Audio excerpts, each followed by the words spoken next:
نظر کا لگنا حق ہے. یہ حسد والے کی نظر ہوتی ہے نا، یہ زیادہ خطرناک ہوتی ہے. اصل اس سے مخصوص زہر پیدا ہوتا ہے کہ ذہن میں سی باتیں آتی ہیں حسد کے، مطلب تو یوں خار اور ہوتا نا کہ اس کو نقصان ہو جائے، بس یہ مطلب کہاں بڑھ گیا، اتنا کہاں چڑھ گیا. اور حسد کی تعریف یہی ہے کہ کسی کی نعمت دیکھ کر یہ تمنا کرنا کہ یہ اس سے جاتی رہے یہ نعمت، یہ حسد ہے.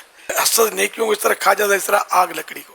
تو چونکہ حسد والا جو ہے یہ اپنی آگ میں جل رہا ہوتا ہے اور اس کے اندر کوئی اس طرح کے مادے پیدا ہوتے ہیں جو ریس کی صورت میں اس سے نکلتے ہیں، اور وہ جس کو یہ حسد کی نظر سے دیکھ رہا ہے یہ اس پر بسا اوقات اٹیک کر جاتے ہیں. اور جب وہ اٹیک کر جاتے ہیں نا تو یہ مطلب بندہ جو ہے یہ بیمار ہو جائے گا، پریشان ہو جائے گا. اس کی نعمت کو بھی ہو سکتا ہے کہ زوال لگ جائے، نعمت جاتی رہے، کمی ہو جائے، کوئی بھی صورت ایسی ہو سکتی ہے. تو سب سے خطرناک جو نظر مانی جاتی ہے وہ حاسد کی نظر مانی جاتی ہے. اب رائے یہ کہ نظر تمہیں ہر ایک کی لگ سکتی ہے، اپنی بھی لگ سکتی ہے. خود اپنی کوئی چیز پسند آئی، اپنا بچہ ہی پسند ہے، بچہ تو کس کو پسند نہیں ہوتا اپنا. تو اب بچے کو کچھ بعض بات زیادہ ہی پیارا آ جاتا ہے، یا اس کی ادائیں دیکھ کر دل زیادہ اس کی طرف مائل ہوتا ہے.